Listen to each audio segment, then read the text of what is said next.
नमस्कार, मैं हूं शशांक। आप देख रहे हैं H24। चलते हैं खबरों की ओर। कुछ लिखते हैं तो आइडिया तो आ ही जाता है, लेकिन आपने रिसर्च किया होगा इसके ऊपर, बगैर रिसर्च के नहीं, रिसर्च तो किया ही है भाई। रिसर्च के बाद तो किताब लिखी जाती है। ब्राह्मण समाज अपने आप में ब्राह्मण क्यों चुना आपने? एक चैप्टर मतलब इसलिए कि भैया ब्राह्मण तो भी हर जाति के गुरु वही रहे सदियों से लेकर के, और क्षत्रिय राजा भी उनके बिना मार्गदर्शन, उनके मार्ग काम। बताइए हिंदुस्तान का कौन सी जो बता दीजिए जो बिना ब्राह्मण के मार्गदर्शन में काम चला हो। अपने आप में एक सम्मान है। इससे क्या है, इसको तो यहाँ पर ब्राह्मण समाज में कुछ नहीं, जो मैंने अभी बताया, आप सब बैठे वहाँ पे थे कि सीधा समाज में एक आइडियल समाज बनाना है, पाश्चात्य कल्चर बनाना है, बॉलीवुड को देश से निकालना है, भारतीय संस्कृति की ओर लौटना है। अपने पहनावे पे कोई शर्म हमको नहीं। पंडित जी बगल में खड़े हैं, मुझे कितना गर्व हो रहा है इनको देख करके। हमें अपने वेशभूषा में जाना है, अपने मूल गर्व से रहना। ऐसा नहीं कोई अंग्रेज ने कोई जीन्स पहन लिया तो हम छोटा समझने लगे अपने आप को। हम बड़े, क्योंकि जीन्स तो नकल है ना उसकी। इसलिए भारतीय संस्कृति और लौटना जो है ना, पहला उद्देश्य है। जैसे बॉलीवुड ने हिंदुस्तान को पूरी दुनिया को नग्न कर दिया। हॉलीवुड ने किया है, हॉलीवुड की नकल बॉलीवुड करके ले आया। लेकिन बॉलीवुड और मैंने कहा वो सब नकल करके हॉलीवुड से ही आते हैं। तो उसके विषय में क्या कहना चाहिए? कुछ नहीं है, सीधी बात है कि हमको उसको छोड़े। हमारा कल्चर है नहीं अंग्रेजों कल्चर, आधे कपड़े पहनना, पूरी जनरेशन खराब करना।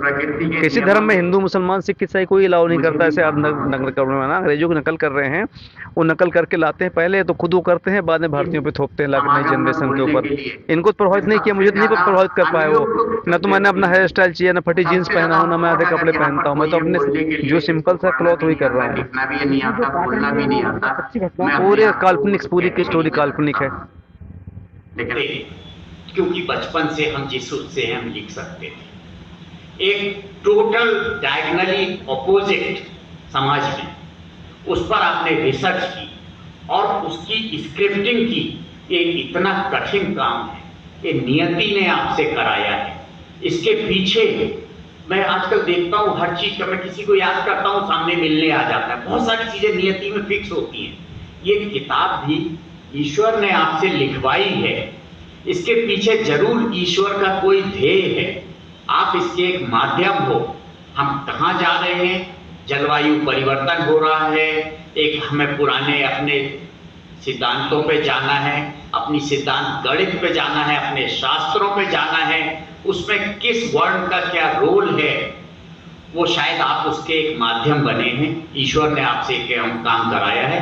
आपको बहुत बहुत शुभकामनाएं। धन्यवाद। लेकिन उसका कंटेंट क्या है? तो मैंने प्रोफेसर गिलफिन की किताब पढ़ी ग्रेट वेदास, तो उसमें करीब 1000 मंत्र हैं। तो बहुत जल्दी मेरे दिमाग में ये क्लिक किया कि हमारे पास वो ग्रंथ हैं जो जिस समय पूरा दुनिया अंधेरे में डूबा हुआ था 2500 साल पहले, हिंदुस्तान के पास एक महान संपत्ति छिपी हुई थी जो धरती को और प्रकृति को बचाने के लिए सब कुछ वहाँ पे दिया हुआ है। और बहुत से लोगों ने कहा है, अंग्रेजों ने भी कहा है कि एक बड़ा वैज्ञानिक ग्रंथ है और उसकी बताई हुई चीजों को लेकर के हम आधुनिक धरती को अच्छे से देखिए। वेदों के अंदर जितने भी देवता देवी हैं, सब के सब प्रकृति पूजा के लिए, प्रकृति को बचाने के लिए, धरती बचाने के लिए कोई भी देवता उठा लीजिए। जबकि दुनिया में चाहे क्रिश्चियन हो, बाद में इस्लाम धर्म आया कि सनातन धर्म सबसे पुराना धर्म है। और जब वर्ल्ड पूरा अंधेरे में डूबा था, उस समय चाणक्य जैसा व्यक्ति ने एक विशेष बड़ा साम्राज्य स्थापित किया और तब भारतीय संस्कृति पराकाष्ठा एक चरम पे रही है।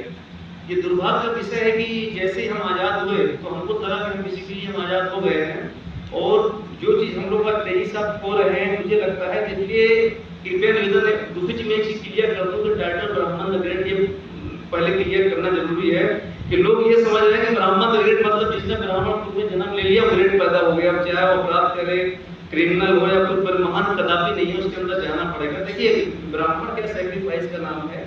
आप एक ब्राह्मण बेचारा पुजारी को ले ले गाँव में, पूरी जिंदगी सुबह उठता है, मंदिर की सफाई करता, पूजा करता है, गाँव के सारे संस्कार निभाता, पूरी जिंदगी उसका निकल जाता है, लेकिन पूरी तरह से देखिए धर्म में लगा हुआ है। इसी प्रकार से जब एक महानता या उसको तब प्राप्त करते हैं जब सैक्रिफाइस करते हैं, भौतिकवाद में रह करके, पाश्चात्य कल्चर में डूब करके हम उस महानता को प्राप्त करने में दिक्कत है और उसे त्याग करना पड़ेगा। ये सत्य है कि यदि आपने पूरा त्याग कर दिया, जिस प्रकार से नॉर्वे का नायक शुभेंद्र है जो जूनियर कोटिल बनता है, एक अमेरिकन सीईओ होते हुए भी सब कुछ छोड़ देते हैं और एक सन्यासी बन के नंगे पैर पूरा इंडिया निकल जाते हैं।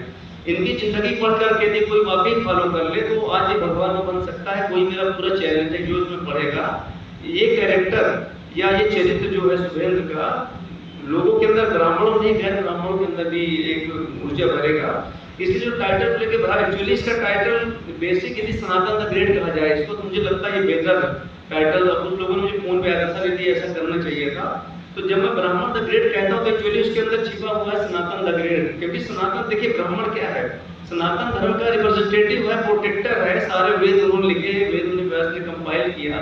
तो जब मैं ब्राह्मण कहता हूँ तो मतलब नहीं गैर ब्राह्मणों से काट रहा हूँ, लोग कहते नहीं निहाल खान साहब समाज में क्रैक्स पैदा कर रहे हैं, डिवाइड कर रहे हैं।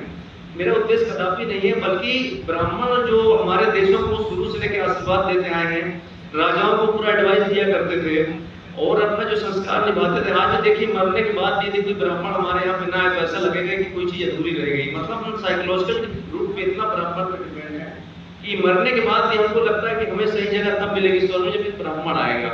और ये दुर्भाग्य का विषय है कि समय के साथ साथ जब भौतिकवाद आया तो जो ब्राह्मण का एक ट्रू आइडेंटिटी या भगवान ब्रह्म ने 4 वर्ण के उद्देश्य से बनाए थे, बाद में अनटचेबिलिटी या छुआछूत आ गई। इनिशियली स्टेज पर ये कभी नहीं रहा है और अपने गुण के आधार पर आप छलांग लगा सकते थे। मध्यकाल आया, विदेशी उन्होंने आक्रमण किया, 1000 साल पहले अंग्रेज आए, सबने कोशिश की कि पूरा हिंदुओं को तोड़ डालो, पूरी तरह से टुकड़े टुकड़े कर दो और आसानी से इनको भड़का के दूसरे के खिलाफ राज्य करो। तो कहीं ना कहीं ये जो कास्टिज्म आज देख रहे हैं, भाई वर्ण तो 4 ही है, हिंदू का बेसिक स्ट्रक्चर का 4 वर्ण की बात हुई है, वहाँ छुआछूत नंबर नहीं था।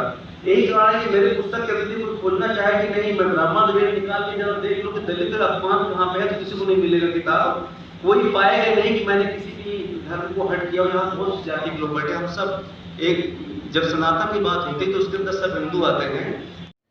मैं आपको भोपाल शहर की हर एक गली से वाकिफ करवाता रहूंगा, तो आप देखते रहें S24 की खबरों को।